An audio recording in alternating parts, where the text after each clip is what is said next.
আমি সুস্পষ্টভাবে বলে দিই যে ইনশাল্লাহ নির্বাচন হবে। প্রথম কথা, নির্বাচন না হবার কোনো কিছু নেই। জনগণ চায়, রাজনৈতিক প্রতিদ্বন্দ্বী দলগুলা চায়, বাংলাদেশের সবাই নির্বাচন চায় এবং সেই দিকে আগাইতেছি আমরা।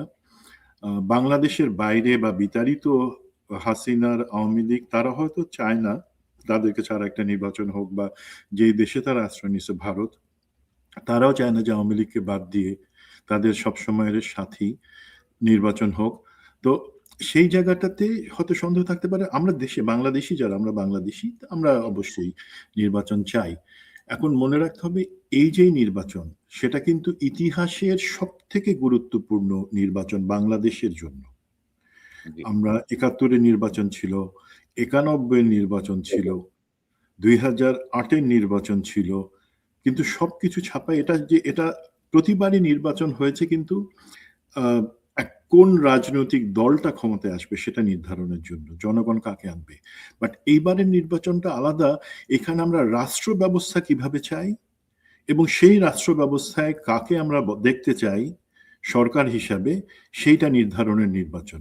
একই সাথে সাধারণ নির্বাচন বা যেটাকে আমরা সংসদীয় নির্বাচন বলি এবং গণভোট কখনো বাংলাদেশের ইতিহাসে হয় নাই, এবার প্রথম হচ্ছে। এবং কখন হচ্ছে? জুলাই পরবর্তী, যখন আমরা চাচ্ছি গণভোটটা জাতীয় নির্বাচনের সাথে গণভোট হয়নি আর কি। হ্যাঁ, মানে একই সাথে একই দিনে কখনো হয় নাই জাতীয় নির্বাচনের সাথে।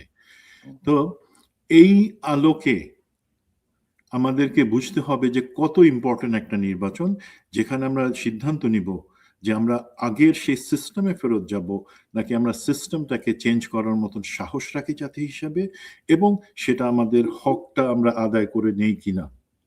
তো সেই হিসাবে এই নির্বাচন, এবং আপনার যে শিরোনাম আছে আমি দামি নির্বাচন, একটা জিনিস কি, ভালো খবর প্রথমে বলি, এটা আমার থেকে বাংলাদেশে যারা আছেন তারা আরো বেশি জানেন এবং বুঝবেন যে গত যে নির্বাচনগুলো আমরা দেখছি, যেখানে ভোটারবিহীন নির্বাচন হয়েছে অথবা দিনের ভোট রাতে হয়েছে, ১৫৪ জনকে এমনিতেই নির্বাচনের আগেই আওয়ামী লীগ সাংসদ হিসেবে নির্বাচিত করে নিয়ে আসছে, এই ধরনের নির্বাচনগুলার হবার এইবার সুযোগ নাই। কেন সুযোগ নাই? সরকারে তো আওয়ামী লীগ নাই। আর এই অন্তর্বর্তী সরকারের তো দরকার নেই যে ডিজিএফআই কে নির্বাচন প্রযোজনা এবং পরিচালনার জন্য দায়িত্ব দেওয়া, টাকা দেওয়া, সেটা তো এবার হচ্ছে না। সুতরাং ওই ভয়টা আমাদের নাই যে ডিজিএফআই বা পুলিশকে দিয়ে, প্রশাসনকে দিয়ে, সমস্ত ডিসি ইউনোকে ব্যবহার করে একটা নির্বাচন হবে, সেই ভয়টা যেহেতু নাই, তাহলে ভয়টা তো নিশ্চয়ই কিন্তু আপনি কিভাবে নিশ্চিত হচ্ছেন যে ভয় নাই? কারণ ডিজিএফআই বলেন, এনএসআই বলেন, অন্যান্য এজেন্সি বলেন, সকল জায়গায় এখন হাসিনা লোকজন বসা।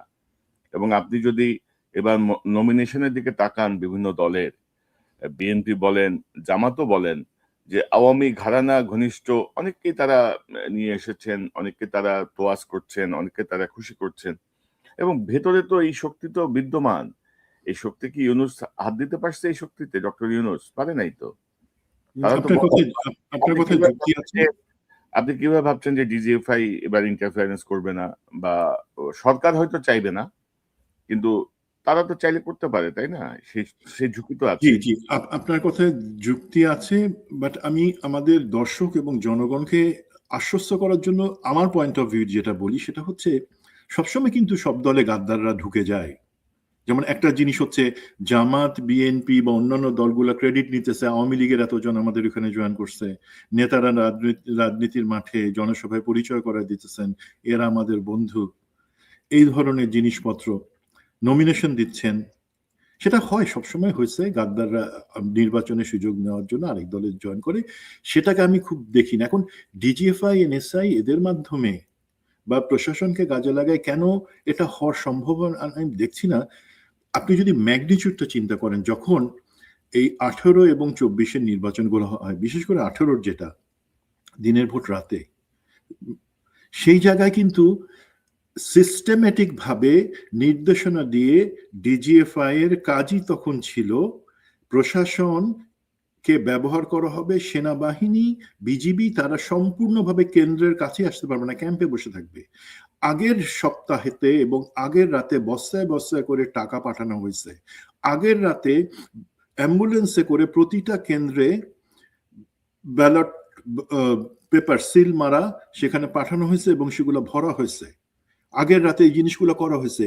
এই জিনিসগুলো প্র্যাকটিক্যালি সম্ভব না, এবং যদি না সরকারের ইচ্ছা থাকে এবং আওয়ামী লীগ সরকারের মতন কারো ইচ্ছা থাকে। 2 নাম্বার, আপনি কি মনে করেন আমাদের এখনকার ডিজিএফআই এনএসআই তাদের ভিতরে যতই আওয়ামী লীগ ছাত্রলীগের লোকজন যুবলীগের লোকজন ঢুকে থাকুক, তাদের এই 24-এর পরে সাহস হবে এই জিনিসটা নিজে থেকে করবার জন্য, যদি সরকারের প্যাট্রোনাইজেশন না থাকে বা কোনো রাজনৈতিক দলের চাপ না থাকে? আমি দেখতেছি না সেই জিনিসটা।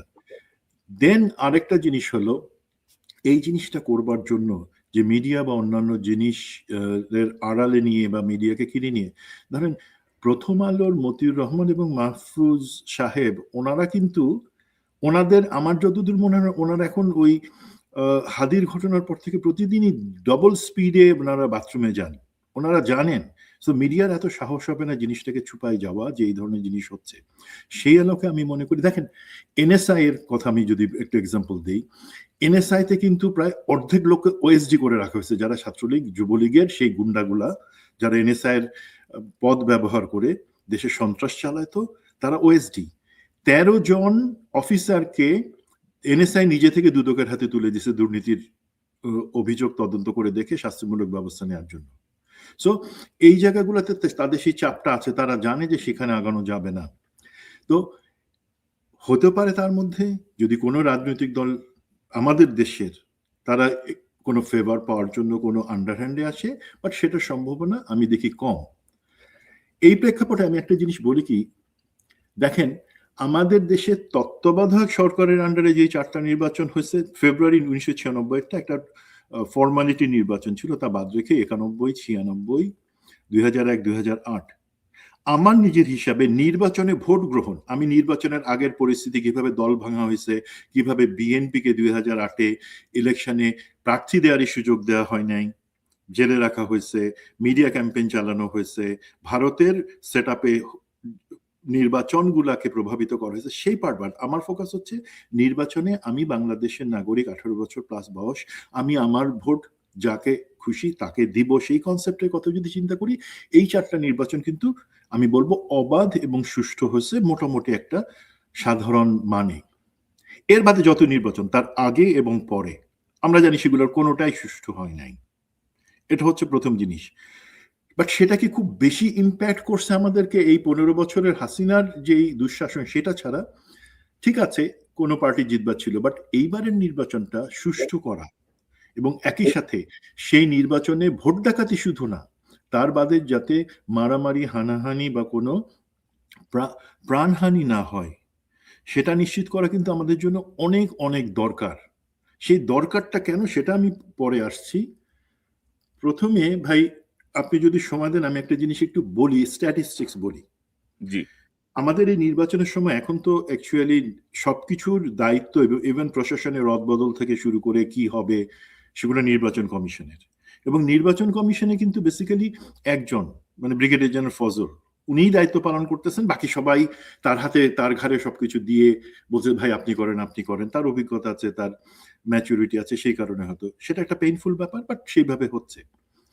এখন ওনারা সেই জিনিসটা করবেন এবং করছেন ওনাদের হিসাব মতে, এবং স্বরাষ্ট্র মন্ত্রী লেফটেন্যান্ট জেনারেল জাহাঙ্গীর যে স্ট্যাটিস্টিক্স দিয়েছেন একটা সংবাদ সম্মেলনে গত সপ্তাহে, তাতে দেখা যায় প্রায় 9 লাখের মতন বিভিন্ন বাহিনী, সেটা সেনাবাহিনী, বিমান বাহিনী, নৌবাহিনী থেকে শুরু করে ইভেন পুলিশ, বিজিবি, আনসার, সেই সহ 9 লাখ, 3,000 কম 9 লাখ। তার মধ্যে 1 লাখের মতন বড় হচ্ছে আর্মি, 3 থেকে 5,000 এয়ারফোর্স নেভি, বিজিবি থাকবে 37,000, কারণ তাদেরকে তো আমাদের বর্ডারটাকে পাহারা দিতে হবে। পুলিশ সারপ্রাইজিংলি থাকবে 1,49,000। আনসার এবং ভিডিপি মিলাই 5 লাখ কম বেশি থাকবে। এখন এর বাদে ফায়ার সার্ভিস থাকবে, অন্যান্য র্যাব থাকবে। ভাই সংখ্যাটা আপনি যদি দেখেন এটা মোরলেস এইভাবেই ডিপ্লয় ছিল আগের নির্বাচনগুলোতে, বাট আমরা আগেই বলছি এইবারের নির্বাচনের লক্ষ্য এবং একই সাথে পরিস্থিতি সম্পূর্ণ ভিন্ন আগের যে কোনো নির্বাচনের থেকে। এখন দেখেন পরিস্থিতির কথায় আসি। নির্বাচন মূলত হয় পুলিশ এবং আনসার কেন্দ্রে থাকে। 42,300 সামথিং কেন্দ্র আছে, 600 সামথিং কেন্দ্র আছে। সেই কেন্দ্রগুলা মূলত অবস্থান করে প্রোটেকশন দেয় পুলিশ, আনসার, ভিডিপি। তারা পাশে ক্যাম্পে ক্যাম্পে থাকে, বিভিন্ন সময় বিভিন্ন নির্দেশনা থাকে বিজিবি এবং সেনাবাহিনীর প্রতি। তারা আইদার স্ট্রাইকিং ফোর্স হিসেবে থাকে। বাট আমরা যতগুলো নির্বাচন আমি ছিলাম, 6টা নির্বাচনের সময় ছিলাম, তখন কিন্তু প্রতিবারই আমরা দেখেছি যে আমরা পেট্রোল নিয়ে, আমরা আমাদের সাথে টিমকে নিয়ে প্রতিটা কেন্দ্রে আমরা সারাক্ষণ ঘুরতাম। 12 ঘন্টার জন্য দায়িত্ব বলা হয়েছে, 14 ঘন্টা 15 ঘন্টা দরকার হলে কাভার করছি, একটানা 20 ঘন্টা কাভার করছি, যাতে নিরাপত্তা যে কোনো জায়গায় আমরা যে কোনো একটা পয়েন্টে কোনো গন্ডগোল হলে সেখানে আমরা 10 থেকে 15 মিনিটের মধ্যে যাতে পৌঁছাতে পারি এবং সিচুয়েশনটাকে রেস্টোর করতে পারি। ঠিক আছে, সেই হিসাবে হয়তো আপনি যদি দেখেন, বাট প্রথম কথা, নির্বাচনের কেন্দ্রের দায়িত্বে যে পুলিশ আছে, যদি কোনো গন্ডগোল হয়, আল্লাহ না করুক, সেই গন্ডগোলগুলোর সময় পুলিশ এবং আনসার, পুলিশের তো মাজা ভাঙা, তার তো ইউনিফর্ম এখন কেউ মানে 2 পয়সাও পাত্তা দেয় না। আর আনসার তো আনসার লিগ হয়ে গেছে, তাই না ভাই? এখন সেই জায়গায় কেউ যদি একটা রাজনৈতিক দলের কিছু লোক এসে পুলিশের 2টা থাপ্পড় দেয় বা আনসারে ধরে কোমরের 6 ইঞ্চি নিচে একটা লাথি মারে, ওরা তো প্রথমেই পালাবে সেখান থেকে। এটা রিয়েল বাস্তবতা আমি বলছি কিন্তু ভাই। 24 পরবর্তীতে তাদের মোরাল তাদের ওই স্ট্যান্ডিং নাই যে তারা একটা অন্যায়ের প্রতিবাদ সঠিকভাবে করবে বা আইন শৃঙ্খলার প্রয়োগটা করবে। এটাই বাস্তবতা এখন। তো না, সেই জায়গায় আমি যদি একটা বিষয় একটু যোগ করি আপনার সাথে, ধরেন আপনি তো এই হিসাব তো দিচ্ছেন যে ধরেন এই পরিমাণ হয়তো শক্তি থাকবে নির্বাচন কেন্দ্রিক, এবং যেটা বললেন যে নির্বাচনের সময় আনসারের উপর হামলা, পুলিশের উপর হামলা অতীত হয়েছে, এবারও হয়তো কোনো দুষ্কৃতিকারী চেষ্টা করবে। কিন্তু আমার কনসার্নের জায়গাটা হচ্ছে হাসিনার আমলে যেই মানে 14, 18, 24 এই নির্বাচনগুলোয় অভিজ্ঞতা সম্পন্ন যেই সেনা সদস্য, সেনা কর্মকর্তা বা পুলিশ বা আনসার, তাদেরকে কি কোনো স্ক্রিনিং করা হয়েছে? কোনো তথ্য তো আমরা পাই নাই এরকম। পাশাপাশি ধরেন আনসার লীগের যে দাপট আমরা দেখলাম ইউনূস সরকার দায়িত্ব নেওয়ার পরে, পরবর্তীতে আসলে কি ব্যবস্থা নেওয়া হয়েছে? কতজন আনসারকে অলমোস্ট বিদ্রোহ করার মতোই তো। তো মানে কি ব্যবস্থা নেওয়া হয়েছে তাদের বিষয়ে? তো এইগুলো দিয়ে কি আদৌ সম্ভব কিনা? নাকি সব আপনার ওই যে ইউনূসের ইয়ের মতো, ওই যে মোটিভেশনাল স্পিচের মতো আরকি, একটি অসাধারণ নির্বাচন হবে। স্মরণকালের শ্রেষ্ঠ নির্বাচন হবে। নির্বাচন কমিশনারেরও আগামাথা কিছু বুঝতেছি না আমি। তো সেই জায়গাটা মিলায় এই প্রশ্নগুলো আপনার মনে কি আসে না এই প্রশ্নগুলো? আমরা এই প্রশ্নগুলো মনে আসছে, এবং আজকে না কনক ভাই, আজকে থেকে ধরেন 7-8 মাসে আমরা এই প্রশ্নগুলো রেজ করেছি সরকারের যেখানে যেখানে আমাদের যোগাযোগের এবং ইনফ্লুয়েন্স করার সুযোগ আছে সেখানে আমরা করেছি। আপনিও হয়তো কোনো জায়গায় করেছেন। দেখেন তারপরে কি, আজকে আমি যদি একটা স্ট্যাটিস্টিক্স দেই, 14 হিসাবটা আমি বাদ দিলাম, 18-24 সময় যারা ছিল ইলেকশন ইঞ্জিনিয়ারিং করেছে, সেই ধরনের জেলা পর্যায়ে, থানা পর্যায়ে যে কর্মকর্তা যারা ইউএনএ ছিল, তারা এখন তাদের বেশিরভাগই এখন ডিসি এবং বিভিন্ন জেলায় কর্মরত ডিসি যারা নির্বাচনকালীন রিটার্নিং অফিসারের দায়িত্ব পালন করবেন। এই জিনিসটা দর্শক এবং অন্যর কাছে একটা শকিং জিনিস মনে হতে পারে, এটাই বাস্তবতা। সুতরাং এখানে স্ক্রিনিং বা অন্যান্য কিছু করা হয় নাই। যারা সেই পাপটার সাথে সরাসরি জড়িত ছিল তারাই আজকে রিটার্নিং অফিসার। এবং এইখানে কিন্তু রাজনৈতিক দলগুলোর কোনো আমি আপত্তি দেখি নাই। কেন আপত্তি দেখি নাই? কারণ তারা মনে করতেছে ঠিক আছে, আমরা তো এদেরকে ব্যবহার করতে পারবো। এটা আরো উদ্বেগজনক যে রাজনৈতিক দলগুলোর প্রতিবাদ করে নাই, বিকজ তারা মনে করে ঠিক আছে এই 2 নাম্বার লোকগুলো সেখানে রিটার্নিং অফিসার, সহকারী রিটার্নিং অফিসার থাকলে পরে তো তারা আমাদেরই কাজে লাগবে, বিকজ একবার যে বিক্রি হয়েছে তারা তো কেনা অনেক সহজ। কথাটা খুব আমি চাচাশোলা কথা বলে দিলাম, বাট এটা ওনাদের শোনার উচিত। 2 নম্বর জিনিস যেটা হচ্ছে, সেনাবাহিনী, পুলিশ সেই জায়গায় যারা ছিল, পুলিশ তো বেনজিরের পুলিশ। আমি কখনো বলি না যে এইটা হচ্ছে মানে খোদাবক্স সাহেবের বা আমাদের বর্তমান আইজিপির পুলিশ, এটা সম্পূর্ণভাবে বেনজির এবং মনিরুল সিটিটিসি তাদের নিয়ন্ত্রিত একটা পুলিশ। তাদের কাছ থেকে আসল যে অর্ডার আসে তারা সেটা শুনে। তারাও ছিল 18-24-এর যারা ইনভলভ ছিল, তারাও কিন্তু আছে এখন, কিছু বাদ গেছে আছে। সেনাবাহিনীতে ডিজিএফআইতে তখন যারা সেই সময় তৎকালীন ছিলেন, তাদের সেই জেনারেলরা চলে গেছেন বাড়িতে, অথবা কেউ চাকরি থেকে বহিষ্কার হয়ে গেছেন। বাট সারপ্রাইজিংলি যে জিনিসটা আমরা খেয়াল করতেছি না সেটা হচ্ছে জেনারেলরা আসলে ওই ধরনের কাজ কখনো মাঠে করেন না। তাদের হয়ে মেজর, লেফটেন্যান্ট কর্নেল, কর্নেলস, তারা সেই জিনিসটা মাঠে এক্সিকিউট করেন। তারা তো ভাই রয়ে গেছে, তাদের কাউকে আপনি চাকরি থেকে বাদ দেন নাই। এবং আপনি যদি এখন সেনা সদরে খোঁজ নেন, সেনা সদরে 3 জন আছেন যারা সেই ইলেকশন ইঞ্জিনিয়ারিং ডিজিএফআই তে তখন চাকরিরত ছিলেন এবং সরাসরি ইলেকশন ইঞ্জিনিয়ারিং এর সাথে জড়িত ছিলেন। ডিজিএফআই তে আবার এখন ফেরত আসছেন একজন, একটা ব্যুরোর প্রধান, যিনি ইলেকশন ইঞ্জিনিয়ারিং এর সময় ডিজিএফআই এর একজন ডিজির কর্ড ছিলেন। একটা ডিজির কোঅর্ডিনেটিং অফিসার বা কর্ড, সে কিন্তু ডিজি যে জিনিসটা জানে, যে পরিকল্পনাটা জানে, যে 2 নম্বর জিনিসটা জানে, সেই জিনিসটা সেও জানে। সুতরাং সেই জিনিসই স্ক্রিনিং হয় নাই।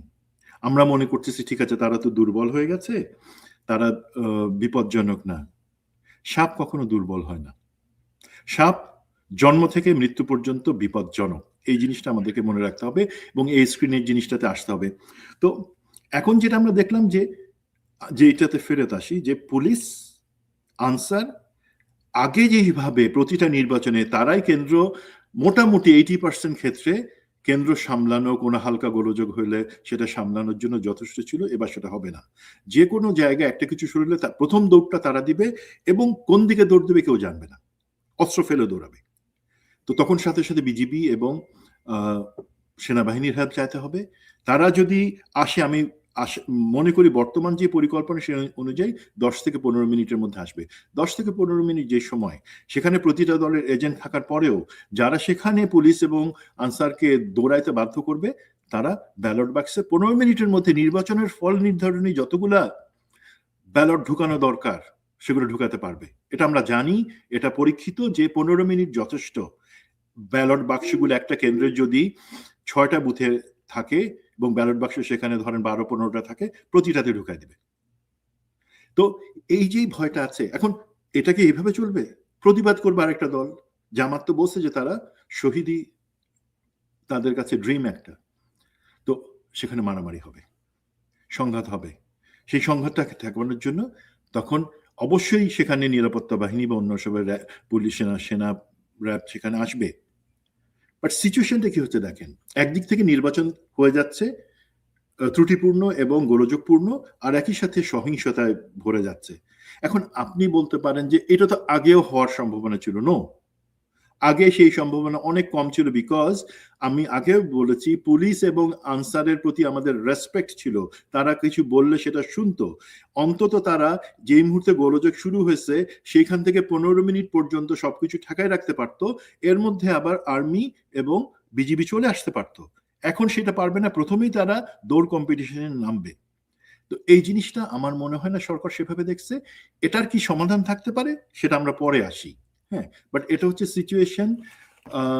তো কিন্তু ধরেন আপনি যেটা বলছিলেন যে আমার মনে হয় না যে অনেকে সাহস করবে।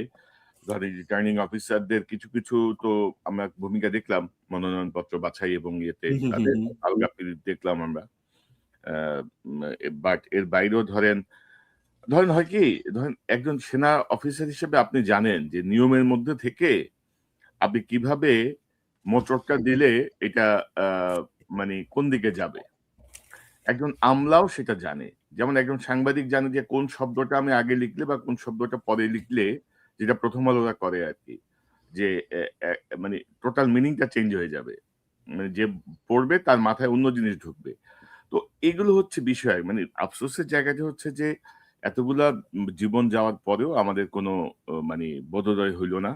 এবং ইউনূসের নেতৃত্বাধীন যে অপদার্থ সরকার, এই ধরেন নাসির উদ্দিন সিইসি, তার নিয়োগ হইছে কবে? নিয়োগ হইছে বহু আগে। তার কি কোনো মাথা ব্যথাই নাই। আপনি দেখেন যে তার তো উচিত ছিল না যে দায়িত্ব নিয়েই যে রিগড ইলেকশন গুলো কারা কারা দায়িত্বে ছিল, কিভাবে ছিল, তারা এখন কোথায়, এগুলো তালিকা করা কিছু করে নাই কিন্তু। ভাই তো ওনারা তালিকা করেন নাই জেনে, আমাদের সাথে যারা সহযোগিতা করেন তাদের মধ্যে থেকে যোগ্য একজনকে পাঠানো হয়েছিল। তিনি সম্পূর্ণ সিনারিও সহ তালিকা সহ প্রধান নির্বাচন কমিশন থেকে সম্পূর্ণ নির্বাচন কমিশনকে ব্রিফ করেছেন ফর্মালি, বলেছেন এই জায়গাগুলোতে সমস্যা, এই ব্যক্তিতে সমস্যা, এবং উপায় বলেছেন। ওনারা তো শুনেন নাই। ওনারা এত ঘটা করে সেখানে বসলেন, চা বিস্কিট খেয়ে ওনারা ব্রিফিং গুলো আমাদের শুনলেন। ওনারা তো সেটা গায়ে নেন নাই। কেন নেন নাই সেটা $1 মিলিয়ন কোয়েশ্চেন। তো এই জায়গায় আমরা হতাশ হব না ভাই। আমি আপনাকে একটু আরেকটা জিনিস মানে করে উপায়গুলো কিন্তু উপায় আছে কিন্তু ভাই। না, উপায়টা আমরা যাচ্ছি, কিন্তু ধরেন সিইসি নাসিরুদ্দিনের মাথায় রাখতে হবে যে 2 সিইসি এখনো জেলে কিন্তু। ভাই সাবেক 2 সিইসি জেলে সেটা বড় কথা না। 1 সিইসি জুতার মালা গলায় দিয়ে জেলে গেছে, সেটা মনে রাখতে হবে। জেলে যাওয়া কোনো সমস্যা না। আপনি জেলে গেছেন, আমিও জেলে ছিলাম। আমি জেল প্লাস আয়নাঘর দুইটাতে ছিলাম, আপনি শুধু জেলে ছিলেন, অনেকদিন ছিলেন। জেলে যাওয়া ইজ ওকে, বাট জুতার মালা গলায় দিয়ে জেলে যাওয়া, দ্যাট ইজ নট ওকে। শুধু এই ছবিটা মনে রাখেন।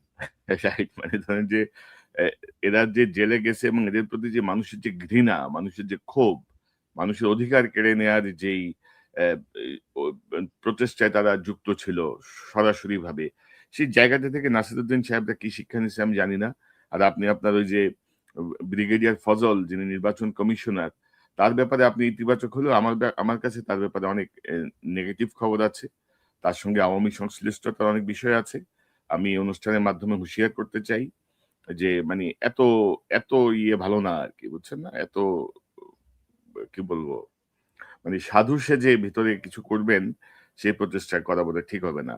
তারপরে আমাদের এই যে নন কমিশন স্বরাষ্ট্র উপদেষ্টা যে বসে আছে আর কি, সে বলছে যে অবৈধ অস্ত্র নির্বাচনে ব্যবহার হবে না। তো যে অস্ত্রগুলা লুট হয়েছে আর কি, সেই অস্ত্রগুলো নাকি নির্বাচনে ব্যবহার হবে না। তো যারা লুট করছে এটা তার কানে কানে সে বলে গেছে। তো ধরেন এই যে অবস্থাটা, এবং আমাদের প্রধান রাজনৈতিক দলগুলোও কিন্তু ধরেন এই জায়গাগুলো খুব বেশি মনোযোগী না। তারা অবশ্য মনে করছেন যে জনগণ যদি ভোট দিতে নামে সেই জোয়ারে হয়তো অনেক কিছুই হবে না। কিন্তু মাঠের বাস্তবতা কি? আমাদের যে রিমোট এরিয়ার যে নির্বাচন কেন্দ্রগুলো বা যে পরিমাণ ফোর্স এবং যে পরিমাণ নির্বাচন কেন্দ্র এবার আবার গণভোট যুক্ত হচ্ছে, মানে এগুলো সামাল দেয়া, এগুলো প্রসেস করা, এটার সাথে আপনি যদি সমাধানের জায়গাটা একটু বলেন। জি, সমাধানের জায়গায় আসবার আগে, বিকজ সমাধানটা সাথে অ্যাকচুয়ালি ভারতও জড়িত, ভারতের কিছু রিসেন্ট অ্যাক্টিভিটি জড়িত, আমি সেই জায়গাটাতে নিয়ে আসি। দেখেন ভাই, আমরা এখন বুঝতে পারতেছি যে ভারত মুখে মুখে নির্বাচন করবার জন্য বর্তমান ইউনিস সরকারকে অনেক চাপ দিলেও প্রথম দিকে, যখন তারা বুঝে ফেলে যে হাসিনা এবং আওয়ামী লীগ এই নির্বাচনে অংশ নিতে পারবে না, সেই মুহূর্ত থেকে তারা কিন্তু এই নির্বাচনটা যাতে না হইতে পারে বা সুষ্ঠু কোনো নির্বাচন না হয় সেই জন্য বিভিন্ন ধরনের পায়তারা করতেছে। তো রিসেন্টলি তারা যেটা করলো, তাদের এই বাংলাদেশে যেই দূতাবাস মিশন, সেটাকে নন রেসিডেন্ট মিশন, মানে ফ্যামিলি সহ থাকা যাবে না, সেটা ডিক্লেয়ার করলো। আরে ভাই, তোমাদের 2024-এর পরে তো এমনিতে তোমরা নিজেরাই সেটাকে নন রেসিডেন্ট মিশন করে রাখছো, এখন হঠাৎ করে ডিক্লেয়ার করলা কেন?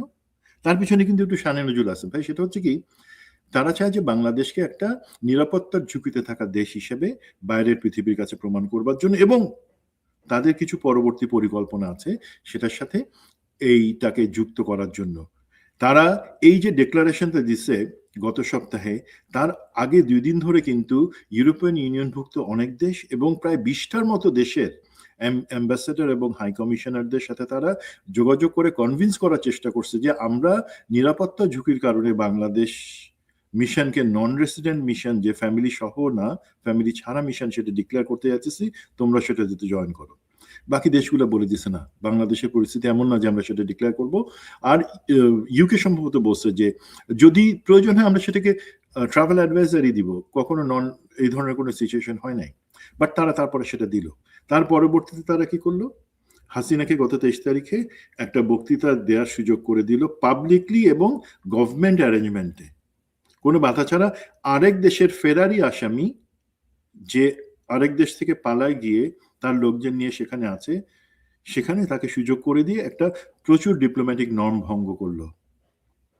এখানে কিন্তু ভাই জিনিসটা শেষ না।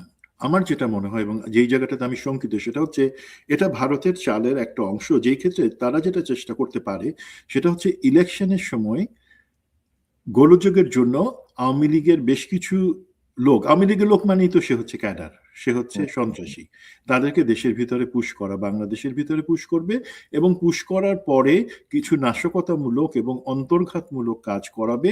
তাদের তাদের যেই যাদেরকে পুশ করা যাচ্ছে, প্লাস হচ্ছে এদের যে প্রক্সি কিছু বাংলাদেশে আছে, কি প্রক্সি আছে, এই দেখবেন আমাদের পার্বত্য এলাকায় পাহাড়ি যে সন্ত্রাসী জনগোষ্ঠী আছে যারা বাংলাদেশের বিরুদ্ধে ইনসার্জেন্সি অপারেশন করে, তাদেরকে ব্যবহার করে কিছু সন্ত্রাসী কাজ করাবে।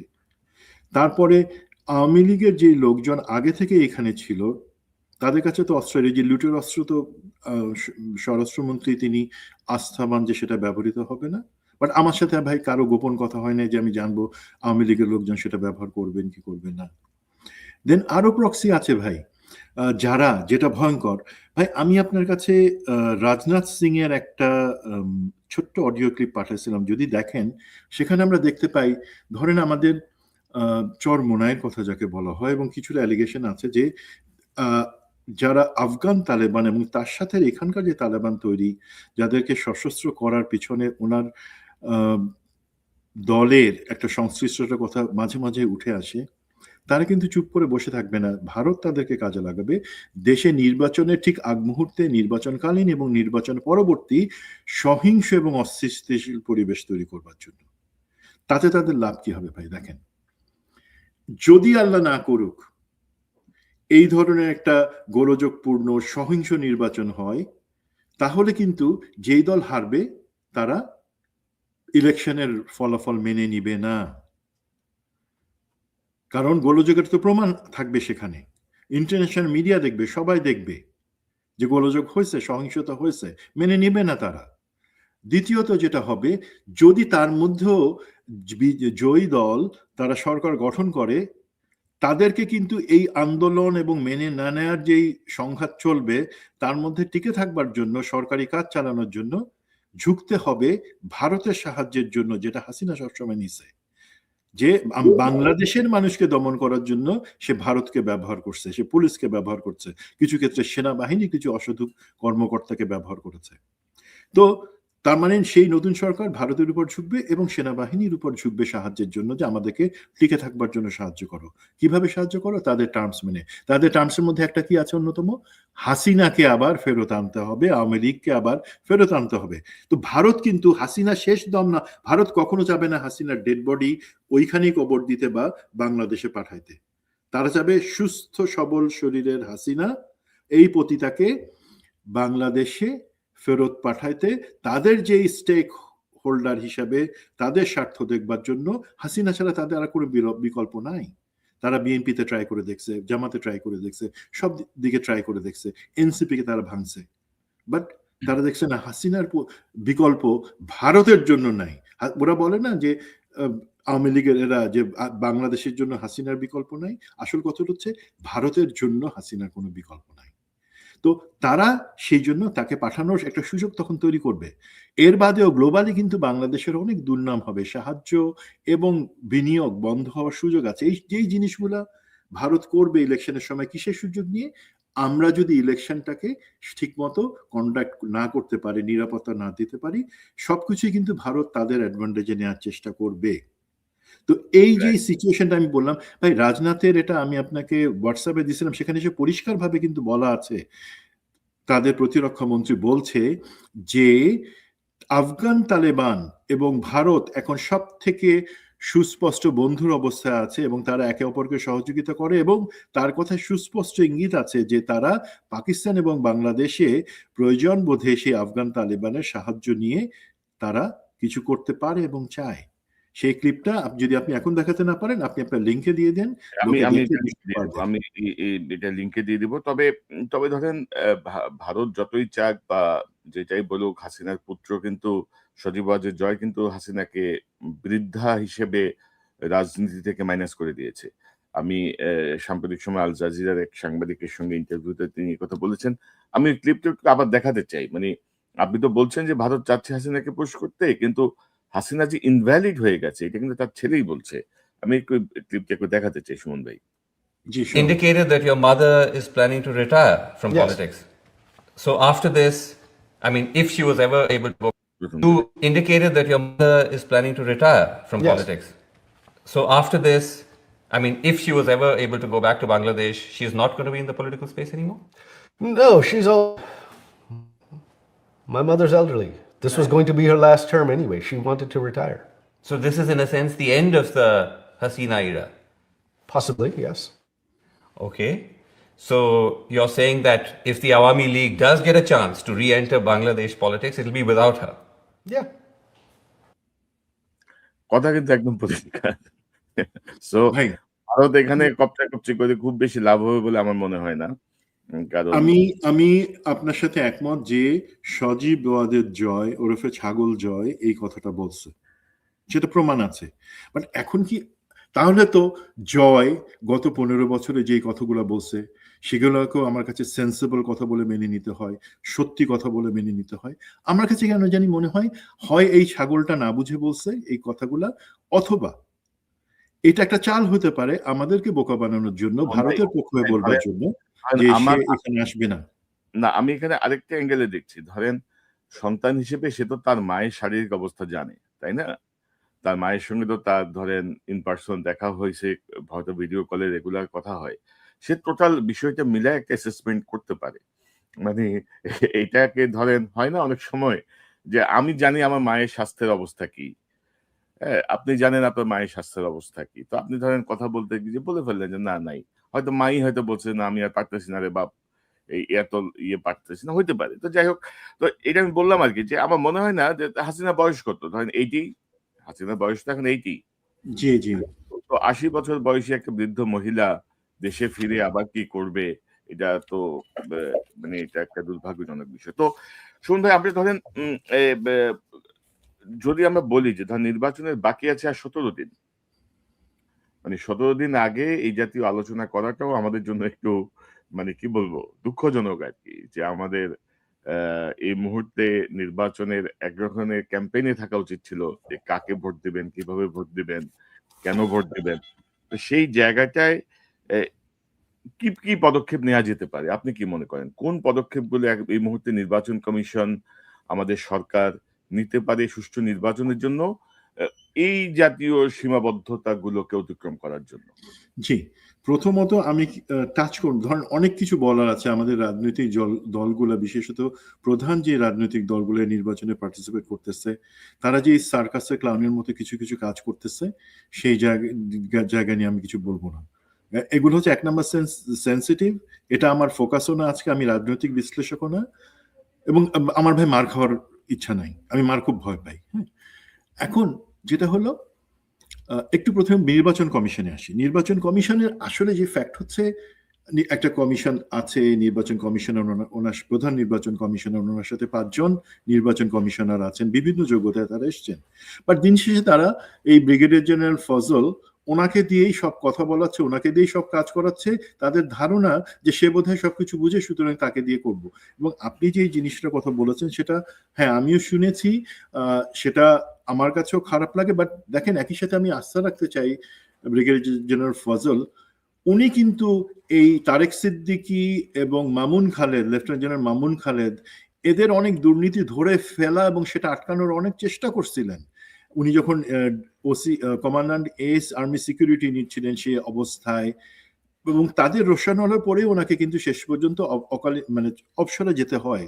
ওনার তো লেফটেন্যান্ট জেনারেল হওয়া কনফার্ম ছিল, অবশ্যই ওনার সেই যোগ্যতা ছিল।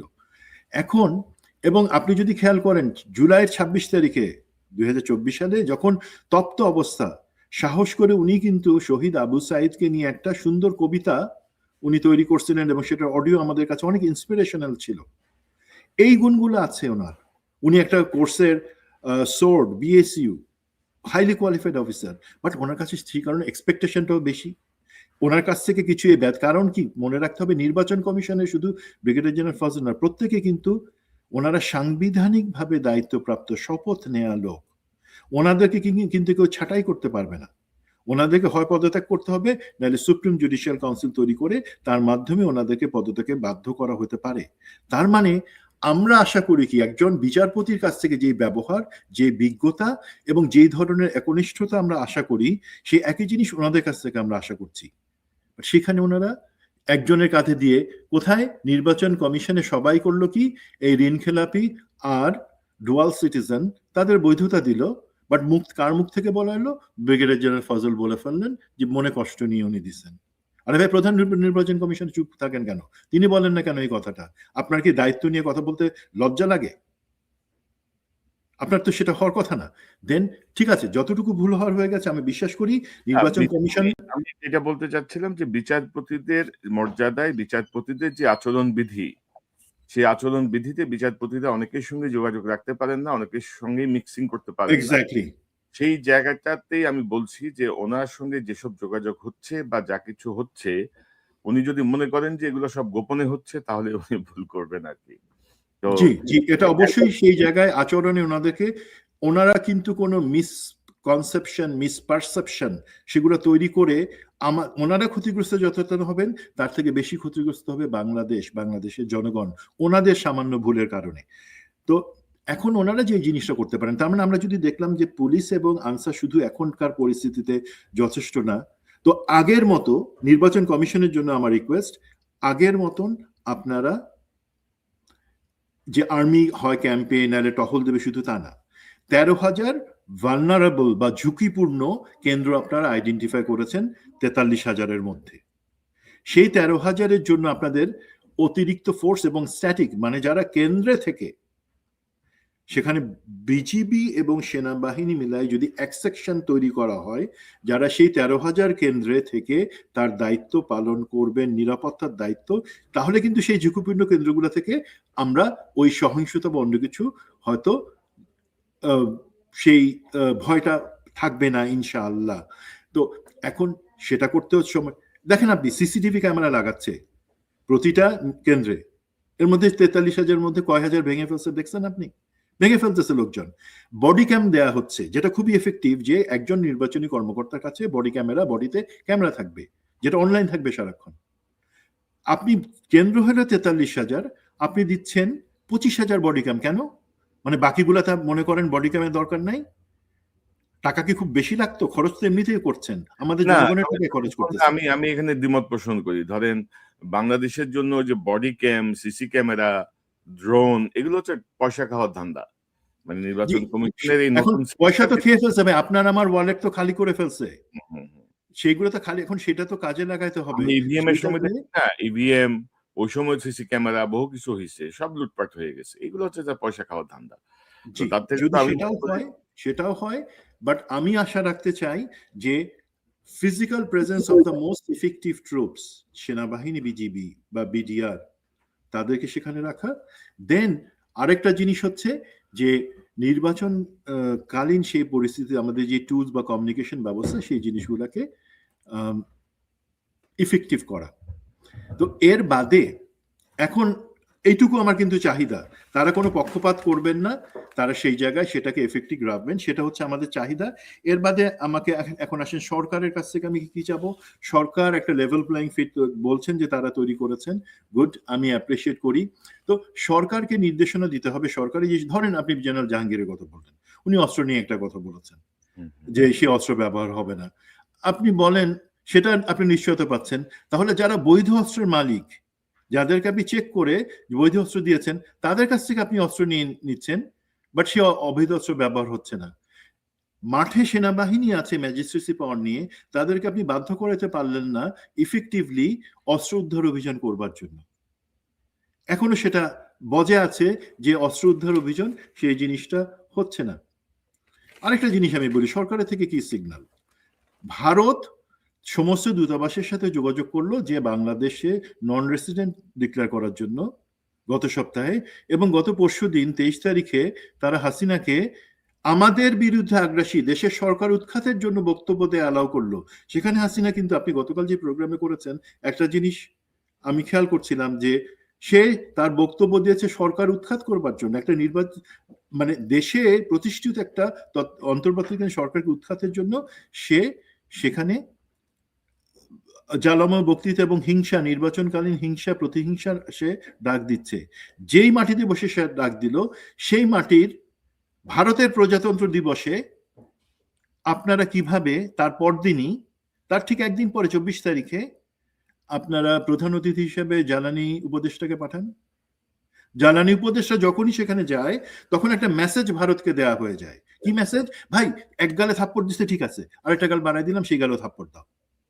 তো এইটা কি আমাদের অ্যাটিটিউড? আমি জানি আজকে পররাষ্ট্র মন্ত্রণালয় থেকে একটা কড়া স্টেটমেন্ট দেওয়া হয়েছে, আই অ্যাপ্রিশিয়েট দ্যাট, যে ভারতের এই ধরনের উস্কানিমূলক কাজ যে দুটো করেছে সেই ব্যাপারে। বাট যদি আমি সেটা মনে করি সেটা উস্কানিমূলক, তাহলে ভারত যখন ইচ্ছা করে হাসিনাকে দিয়ে বক্তব্য দেওয়াচ্ছে, উস্কানি দেওয়াচ্ছে, সরকার উৎখাতের কথা বলছে তার মাটিতে বলে, সেই ভারতের এম্বাসিতে আমি কিভাবে গেলাম? শুধু তিনি তো যান নাই ভাই, সবাই। কিছু পলিটিক্যাল পার্টির নেতাকে দেখলাম তারা সেখানে গিয়ে সস্ত্রীক গেছেন, এবং ফেসবুকে কি জঘন্য মানসিকতার, কতটা দাস মানসিকতার লোক এই পলিটিক্যাল লোকজন, তারা সেখানে গিয়ে ছবি দিচ্ছেন ফেসবুকে, মজা করে দিচ্ছেন। ভাই তাদের জন্য, শুধু তাদের জন্য আওয়ামী লীগ যথেষ্ট ছিল, কোমরের 6 ইঞ্চি দিয়ে শুধু পিটাইতো। তো ভাই এই জিনিসটা সরকারকে নিশ্চিত করতে হবে, আমরা ডাবল স্ট্যান্ডার্ড রাখবো না। আমাদের যদি আমরা ভারতকে পরিষ্কারভাবে বলতে পারি, এবং ডিপ্লোম্যাটদেরকে আমরা একটা সংবাদ সম্মেলন করে, এটা হয় প্রতিবার হয় ইলেকশনের আগে, যে ধারণা দেওয়া যে নিরাপত্তা ব্যবস্থা কি, সেখানে আমরা বলবো যে কিছু মহল থেকে এই উস্কানি দেওয়া হচ্ছে, বিশেষ করে আমাদের ভারতে বসে, যে ভারতে বসে কথাটা বলতে পারেন, নাও বলতে পারেন, বলবেন আওয়ামী লীগের পতিতা হাসিনা ষড়যন্ত্রের জন্য ডাক দিচ্ছে, সহিংসতার ডাক দিচ্ছে। আমরা আশা করি, সরকারের বক্তব্য হতে পারে, আমরা আশা করি ভারত সরকার সেই ধরনের উস্কানিকে প্রশ্রয় দিবেন না, যাতে আমরা একটা সুষ্ঠু নির্বাচন করতে পারি সহিংসতা ছাড়া। এই স্টেটমেন্টটা আগে থেকে যদি আমি দিয়ে রাখতে পারি, ভারত যত দুষ্টামি, অন্তর্ঘাতমূলক কাজ, সহিংসতা করার চেষ্টা করুক, সেটার ইম্প্যাক্টটা কম হবে ভাই। বাট আমাদেরকে আগে থেকে সেটার মতো কাজ করতে হবে। তো দেন রাজনৈতিক দলগুলোর জন্য ভাই একটু বলি, দেখেন আমি একদম পুরো হাত জোর করে বলবো, আপনাদেরকে আমি সমালোচনা করতেছি না, কি ধরনের অদ্ভুত কথা আপনারা মাঠে বলে বেড়াচ্ছেন, কাদেরকে নমিনেশন দিচ্ছেন, কাদের কথায় চলতেছেন, কিছুই বলবো না আমি। শুধু একটা জিনিস দেখেন, জনাব তারেক রহমান, আপনি যখন এত বছর পরে বাংলাদেশে আসলেন ফেরত, একটা বড় জনসভা, ইতিহাসের সব থেকে বড় জনসভায় আপনি লোকজনের সাথে কথা বললেন। আমার কিন্তু আশা ছিল আপনি দুইটা কথা বলবেন, শুধু দুইটা কথা। একটা কথা, আমার মা আজকে মৃত্যুসজ্জায় আছে, উনি অসুস্থ, ওনাকে দেখতে আমি আসছি, আপনাদেরকেও দেখতে আসছি, আপনারা আমার মার জন্য দোয়া করবেন। উনি ওনার মার জন্য দোয়া সেদিন চান নাই। দ্বিতীয়, উনি তো বিএনপির, ওনার মা বাবা দুজনে শহীদ রাষ্ট্রপতি জিয়াউর রহমান এবং মরহুমা বেগম খালেদা জিয়া, ওনারা তো দেশের নেত্রী ছিলেন। উনি তো, এখন উনি যদি মনে করেন উনি বিএনপির নেত্রী শুধু হবেন, নেতা হবেন, ওনার চয়েস। বাট আমরা আশা করেছিলাম, আমি আশা করেছিলাম উনি এসে একটা বৃহত্তর ঐক্যের ডাক দিবেন, জাতীয় ঐক্যের ডাক দিবেন, যে ঠিক আছে আমরা হয়তো জাতীয় সরকার গঠন করতে পারি নাই, বাট আমি আগামী নির্বাচন যে সেটা আছে, সেটা ফ্যাসিবাদ বিরোধী শক্তিকে, দেশের সিস্টেমকে প্রগতির দিকে আগায় দেওয়ার জন্য, ভবিষ্যতের জন্য একটা নির্বাচন, সেই নির্বাচনকে সামনে রেখে আমরা একসাথে দল বেঁধে নির্বাচন করি, একই সাথে তা হোক না হোক আমরা একটা জাতীয় ঐক্যের মাধ্যমে নির্বাচন করব। সেখানে কোনো একজন আরেকজনের বিরুদ্ধে বিষোদ্গার, ট্রল করা, উল্টাপাল্টা কথা বলা, যেটার কোনো দরকার নাই, সেই ধরনের কথা বলা, সেগুলো বলবো না। আমরা একসাথে কাজ করবো যাতে একটা সুষ্ঠু নির্বাচন দিতে সেই সরকারকে সহযোগিতা করতে পারি, এবং আমরাও যারাই ক্ষমতায় আসবো, আমরা ক্ষমতায় টিকে থাকতে পারি। নাহলে ভাই দেখেন, যে নির্বাচন হোক, যেই বিজয় হোক না কেন নির্বাচনে, আপনার দল হয়তো জিতবে, সেটা জামাত হোক, বিএনপি হোক, কিন্তু বাংলাদেশ হেরে যাবে ভাই। আমরা এই নির্বাচনটা চাই না। একইভাবে জামাতের তাহের সাহেব, ওনাকে আমি বলবো যে ভাই আপনার কি দরকার ছিল সেখানে আলাদাভাবে চুপ করে থাকেন? আপনারা তো অনেক সংগঠিত দল, বিএনপি থেকে কে কি বলছে না বলছে তার প্রতিটা কথা উত্তর দেওয়ার দরকার নাই। আর আপনি নিজেই তো একজন আওয়ামী লীগের নেতাকে এখানে মঞ্চে দাঁড় করায় দিলেন আপনার বন্ধু হিসাবে পরিচয় করে দিয়ে। সো আমরা এই জায়গায় শুধু সংযত ব্যবহার তা না, আমরা আশা করব ওনারা এইটুকু ম্যাগনিটিউডটা বুঝতে পারবেন যে নির্বাচনে যে কোনো কারচুপি, ভোট ডাকাতি বা সহিংসতা অ্যাকচুয়ালি কোনো দলকেই নির্বাচনে জিতাবে না, বরঞ্চ সব দল তো শুধু হারবে, আমরা বাংলাদেশ হেরে যাব। সেই জায়গাটাতে আমার মনে হয় এই জিনিসটা।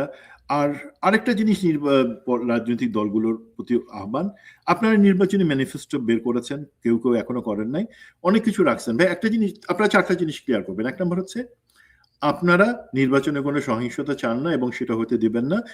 নির্বাচনের মাঠে জনসভায় অনেক কিছু বলবেন, নির্বাচনের দিনে কোনো সহিংসতা করবেন না, সেটা প্রমিস করতে হবে। 2 নাম্বার জিনিস এটা, আপনারা আওয়ামী লীগের লোকদের আপনাদের দলে ভিড়াই ভাই তো কয়টা ভোট পাইতেছেন?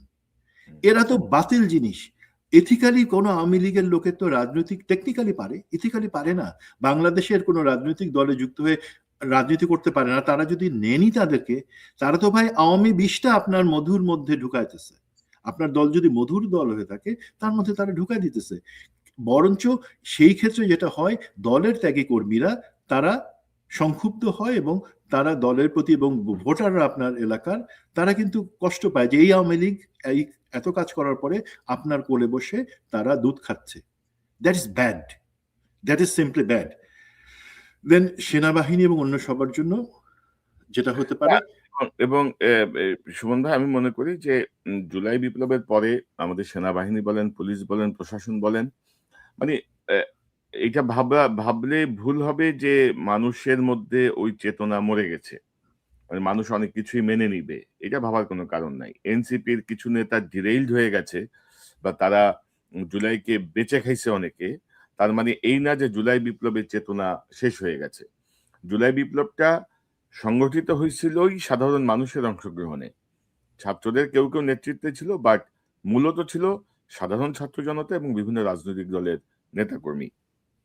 তো আমার কথা হচ্ছে কি, এটা একটা শিক্ষা, কারণ জানে যে হাসিনার মতো একটা শক্তিশালী স্বৈরশাসক যেভাবে পালাইছে, তাদের পক্ষে যদি কেউ এইভাবে আবার সামনে নির্বাচনকে কেন্দ্র করে যদি বড় ধরনের কিছু করার প্রচেষ্টা করে, তাদের কি পরিণতি হবে তারা নিশ্চয়ই সেটা বোঝার কথা।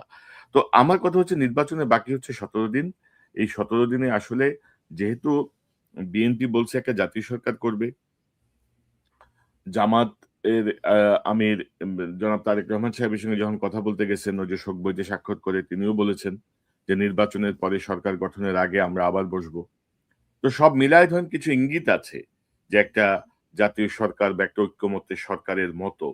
তো এই জিনিসটা হোয়াই নট বিফোর ইলেকশন, কেন এই জিনিসটা যদি একরকমের একটা সেটেলমেন্টে হয় বা কথাবার্তা হয়, তাহলে কিন্তু ধরেন ভারতের থ্রেট কিন্তু জিরো হয়ে যায়, নির্বাচনের সহিংসতাও জিরো হয়ে যায়, এবং আমাদের প্রশাসন বলেন, পুলিশ বলেন, আর্মি বলেন, সবার কাছে একটা স্পষ্ট বার্তা চলে যায় যে তোমরা কারো দিকে ঠেলাঠেলি করে কোনো লাভ নেই, মানে সিচুয়েশনটা, গভর্নমেন্টের ফর্মটা হবে এরকম বা এভাবে গভর্নমেন্ট আগাবে।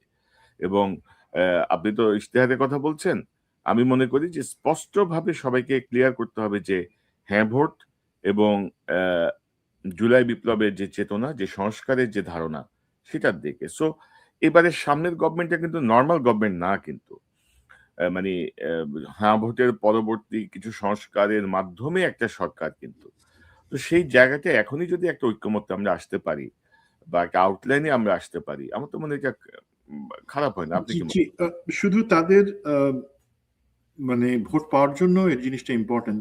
জনগণের কথা তারা যদি নাও ভাবেন, আমি বিশ্বাস করি ভাবেন, বাট প্র্যাকটিক্যালি যদি তারা নাও ভাবেন, হয় কি তাদেরকে কিন্তু একটা কালচার আছে পশ্চিমা দেশগুলাতে, এশিয়ারও কিছু দেশে আছে যে নির্বাচিত হলে আমাদের মন্ত্রী কারা হবেন নাম সহ, বিভিন্ন সংসদীয় কমিটির প্রধান কারা হবেন নাম সহ। সুতরাং আমি দেখব শুক্কুর আলী, সে তাকে বানাচ্ছে অর্থমন্ত্রী, আমি সেই শুক্কুর আলীকে তো ভোটই দিব না, কারণ শুক্কুর আলী তো অর্থ চুরি করে খায়, তাকে আমি কিসের জন্য অর্থমন্ত্রী দিব বা পরিকল্পনা মন্ত্রী দিব? সেই জিনিসটা পরিষ্কার করে বলা। 2 নম্বর হচ্ছে দেখেন, এই জায়গায় আপনি যেটা বলছেন যে তার আগে জাতীয় ঐক্য, সেক্ষেত্রে আরেকটা জিনিস ইম্পর্টেন্ট। একটা জায়গায় জনাব তারেক রহমানকে আমি বলি, আপনার সাথে যে প্রজাপতির দলকে নিয়ে আসছেন, তারা অ্যাকচুয়ালি আপনাকে কি বলছে আমি জানি না, কিন্তু আপনি কি বুঝতে পারতেছেন যে তারা আপনাকে একটা মলম বিক্রির ক্যানভাসার হিসেবে স্টাবলিশ করতে যাচ্ছে? খুব আমি সরি এই কথাটা বলার জন্য। দেখেন, আইদার আপনি যেটা বলছেন সেটা আপনার দলের লোকে শুনছে না। দেখেন আজকে ময়মনসিংহে ত্রিশালে আগুন লাগানো শুরু হয়ে গেছে কিন্তু বিএনপির 2 গ্রুপের মধ্যে। হ্যাঁ, তো এখন হয় তাহলে দেখেন লোকে তো কি মনে করবে যখন আপনি বলে দিচ্ছেন যে হ্যাঁ ভোটের পক্ষে বিএনপি আছে, বাট আপনার অনেক নেতাকর্মী তারা নির্বাচনী প্রচারণায় বলছেন যে না আমরা না ভোট দিব। তার মানে কি দুইটা অর্থ দাঁড়ায়, হয় আপনার কথা আপনার কর্মীরা এবং নেতারা শুনে না, তাদের কি থাপড়ানো দরকার না। 2 নম্বর জিনিস হচ্ছে তাহলে কি আপনি আপনার দল মুখে এক কথা বলে কাজে আরেকটা করে, এটাও কিন্তু ভয়ঙ্কর জিনিস। প্লিজ এই জায়গাগুলাতে শুধুমাত্র রাজনৈতিক দলগুলোর মধ্যে ঐক্য তা না, কিছু প্রশ্নে জুলাই সেটাতে না ভোট দেওয়ার কি প্রশ্ন আসে, তাই না? সেটাতে না ভোটের কি প্রশ্ন, কিছু কিছু জিনিস আছে ঢুকায় দেওয়া হয়েছে পরে, আমি সরকারকেও সেজন্য দায়ী করব, বিএনপি যে অভিযোগটা ছিল, বাট ওভারঅল সেটা তো না ভোট নেওয়ার জিনিস না, সেটা হ্যাঁ ভোটের জিনিস।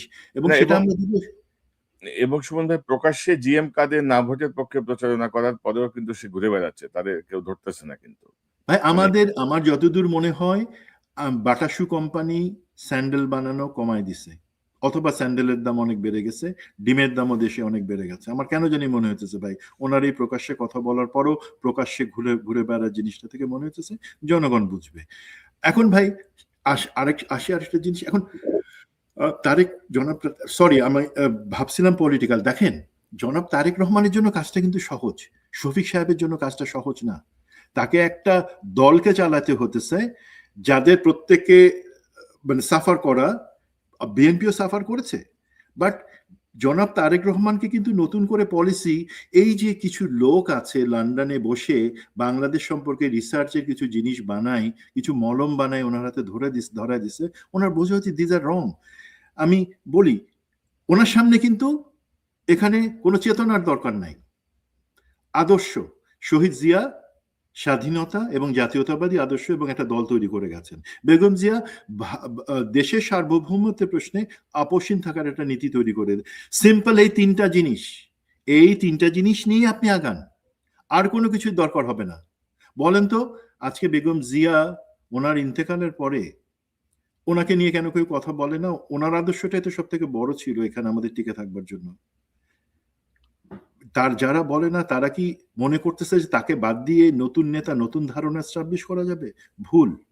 ভুল, সেটা চরম একটা ভুল জিনিস। তো আমি এখানে আর কোনো কিছু বলবো না। পলিটিক্যাল পার্টি শুধু সেনাবাহিনী এবং অন্যান্য বাহিনীর ব্যাপারে একটা সেন্সিটিভ জিনিস। দিন শেষে কিন্তু নির্বাচন কমিশন, সরকার, রাজনৈতিক দল সবাই কিন্তু তার কাছে সেনাবাহিনীর দিকে, অ্যাজ ইফ সেনাবাহিনীর হাতে একটা ম্যাজিক আছে, সুতরাং সেনাবাহিনী একটা সুষ্ঠু নির্বাচন করা দিবে। সেই জিনিসটা অনেক ভুল। দেখেন এই সেনাবাহিনী কিন্তু 2028 বা 2018 সেনাবাহিনী না, 24 সেনাবাহিনী না। এই সেনাবাহিনী এমন একটা জায়গা আসছে যেখানে কিন্তু তার মনে একটা ভয় ধরে যাওয়া স্বাভাবিক, গুম খুনের বিচার হচ্ছে, যদি অতিরিক্ত কিছু করি আমার তো চাকরি চলে যাবে, ইনভেস্টিগেশন হবে, আবার কারো কারো মনে কষ্ট আছে, বুকে পাথর আছে। তো জিনিসটা হচ্ছে সিম্পল। সরকারেরও দায়িত্ব হচ্ছে সেনাবাহিনীকে বলা, ভাই যেইগুলার বিচার হচ্ছে, যে বিচারের জন্য আপনি আমরাও ভোকাল ছিলাম, সেগুলা হচ্ছে গুম খুন, আইন বহির্ভূত কাজ করবার জন্য। আর নির্বাচনকালীন তোমরা যে দায়িত্ব পালন করবা সেখানে যদি তোমাদেরকে গুলিও চালাতে হয় বাধ্য হয়ে, সেটা আইনের আওতায় হবে, সেটাতে তোমাদের কোনো সমস্যা নাই। এটা এক জিনিস সেনাবাহিনীর। কারণ আমার যাদের সাথে কথা হচ্ছে একটা আওয়াজ পাইলাম যে কিছু কিছু লোক সৈনিক জুনিয়র লেভেলে তার প্রশ্ন করছে যে আমাদের প্রোটেকশন কে দিবে। এটা বুঝায় বলেন, তাদেরকে সাহস দেন যে এটা সম্পূর্ণ আইনের আওতায় থেকে কাজ করা হচ্ছে, সুতরাং এই ক্ষেত্রে কোনো সমস্যা নাই। 2 নম্বর জিনিস হচ্ছে আপনারা কষ্ট করে সেনাবাহিনী, আমি জানি 1 লাখ না, কারণ 1 লাখের মধ্যে ধরেন সেনাবাহিনী 1 লাখ আসলে মাঠে প্রশাসনিক সহ 60,000 ডিপ্লয় করতে পারবে, যারা আবার 60,000 কি 24 ঘন্টা ধরে নির্বাচনে পাহারা দিবে? অন্তত 12 ঘন্টা 8 ঘন্টা করবার কথা, সেখানে 12 ঘন্টা করলো। মানে অ্যাকচুয়ালি যে কোনো একটা স্পেসিফিক মোমেন্টে 30,000 সেনাবাহিনী নিয়োজিত থাকার সক্ষমতা আছে এখনকার হিসাব অনুযায়ী। 30,000 যেখানে পারবে সেখানে হ্যাঁ আসলে কেন্দ্রে দেওয়া সম্ভব না। বাট আমি জানি, আমি জেনারেল ওয়াকার এবং সেনা নেতৃত্বের কাছে অনুরোধ করব, বিমান এবং নৌবাহিনীর প্রতি, আপনারা আরো ইচ্ছা করলে 30,000-এর মতন দিতে পারেন। সব কোর্স বন্ধ করে দেন, যে কোনো ধরনের প্রশিক্ষণ বন্ধ থাকবে আগামী 2 সপ্তাহ। আপনারা নির্বাচনের সেই 15 তারিখ পর্যন্ত যখন সিকিউরিটি ফোর্সেস ডিপ্লয় থাকবে সেই পর্যন্ত আপনারা আরো 30,000 দিলে সুবিধা হবে কি, ওই যে 13,000 ভালনারেবল সেন্টারের কথা বললাম, সেগুলাতে সশরীরে নিয়োগ দেওয়া সম্ভব হবে বিজেপির সাথে মিলাই। সেই জিনিসটা করেন, এটা আপনাদের জন্য একটা সুযোগ। জি যেই দুর্নাম হয়ে গেছে, আপনারা তো কোনো দুর্নামের কাজ করেন নাই, আপনাদের আগের লোকজন দুর্নামের কাজ যেগুলা করে গেছে, তারা এখন কিছু লোক শাস্তির আওতায়, কিছু লোক পালায় আছে।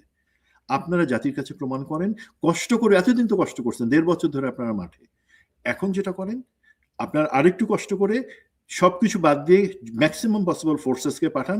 কারণ আপনারা জানেন আমার থেকে বেশি, মাঠ পর্যায়ের জরিপ আপনারা করেছেন, এনএসআই ডিজিএফআই রিপোর্ট আপনাদের কাছে আছে, সরকারের কাছেও আছে, যে এই পুলিশ এই আনসার দিয়ে নির্বাচন কেন্দ্র ঠেকানো ভেরি ডিফিকাল্ট।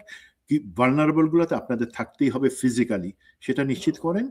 আর সর্বশেষে গোয়েন্দা বাহিনী, এনএসআই ডিজিএফআই, আমি প্রথমে আপনাদেরকে একটা সার্টিফিকেট দিলাম, কিন্তু স্যার দেখেন কনক ভাই, আপনি কিন্তু, আপনার মনে কিন্তু অন্য একটা ভয় আছে, শঙ্কা আছে, সেটা লজিক্যাল।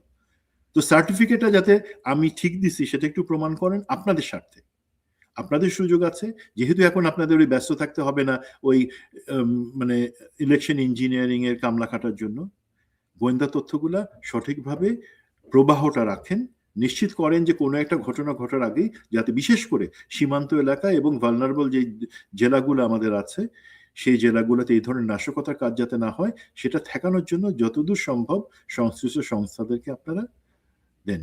আর জনাব তারেক রহমান শফিক সাহেব, আপনাদের কাছে আমি করজোরে ভাই অনুরোধ করে যাচ্ছি, প্লিজ দেশের স্বার্থে আপনার জাতীয়তা সেটা প্রমাণ করার জন্য এইবারে অন্তত জাতীয় ঐক্যের জায়গাটা, কনক ভাইয়ের হোপ আছে ইলেকশনের আগে, আমার হোপ হচ্ছে অন্তত ইলেকশনের আগে যে ইলেকশনটাকে একটা ইতিহাসের সব থেকে জঘন্য ইলেকশন সেটা যাতে কেউ না বলতে পারে, ইলেকশনের পরে একটা নির্বাচিত সরকার যাতে সুন্দরভাবে ক্ষমতায় এসে তা বাস্তবায়ন করতে পারে তাদের ম্যানিফেস্টো, সেটা সুযোগ করে দেন, একজন আরেকজনকে সহায়তা করেন। এখানেই আপনারা জিতবেন, বাংলাদেশও জিতবে।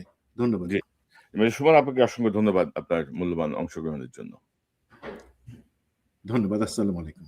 ওয়ালাইকুম আসসালাম। দর্শক, এতক্ষণ যে অনুষ্ঠান শুনলেন, নিশ্চয়ই আপনি আলোচনা মর্মার্থ উপলব্ধি করতে সক্ষম হবেন। 12ই ফেব্রুয়ারি যে নির্বাচনটি আসছে, সেটি কিন্তু সাধারণ যে নির্বাচন আমাদের হয়, জাতীয় নির্বাচন, সেটি নয়। এটি হানা ভোট একটা গুরুত্বপূর্ণ বিষয়। এই গণভোটের পরে এটি গণপরিষদের মাধ্যমে সংবিধান সংশোধনের জায়গাগুলো নির্বাচিত এমপিরাই ঠিক করবেন, সংশোধন করবেন। তারপর যে শুরু হবে সংসদের স্বাভাবিক কার্যক্রম। তো সেই জায়গাটায় আমার মনে হয় যে সাধারণ জাতীয় নির্বাচনের মতো চিন্তা না করে সব রাজনৈতিক দলের একটা ভেতরগত একটা ঐক্যমত্য দরকার। যেন ইতিমধ্যে আমরা দেখছি যে প্রার্থী, বিদ্রোহী প্রার্থী মিলে মারামারি, কামড়াকামড়ি চলছে, অগ্নিসংযোগ চলছে, ধাওয়া পাল্টা ধাওয়া চলছে বিভিন্ন জায়গায়। তো এই জায়গাগুলো আমার মনে হয় বন্ধ করে একটা কনসেনসাসে আসা দরকার, একটা ঐক্যমত্যের জায়গায় আসা দরকার, যে ভবিষ্যৎ বাংলাদেশের জন্য। এবং যে আলোচনাগুলো হলো, এই যদি কোনো ব্যত্যয় ঘটে, আসলে জনগণই চূড়ান্ত সিদ্ধান্তটা নেবে, এবং সেই সিদ্ধান্ত জনগণ যখন ক্ষেপে ওঠে, জনগণ যখন ক্ষিপ্ত হয়, তখন সেই সিদ্ধান্ত যে কত মারাত্মক হতে পারে, জনরায় যে কত ভয়ঙ্কর রূপ ধারণ করতে পারে, তা আমরা দেখেছি 16-17 মাস আগেই। তো আমার মনে হয় যে এটি থেকে নিশ্চয়ই যারা রাজনৈতিক নেতা আছেন তাদের জন্য অনেক বড় শিক্ষণীয় বিষয় আছে, এবং তারা নিজের স্বার্থ না বুঝে দেশের স্বার্থ দেখবেন। এবং আমি আবারও হাসিনা বাংলাদেশ বিরোধী প্রকাশ্যে দিল্লি প্রেস ক্লাবে যে অডিও রেকর্ডেড বক্তব্য দেওয়ার পরেও ভারতের রাষ্ট্রদূতকে তলব না করা এবং আমাদের বেহায়া রাজনীতিবিদদের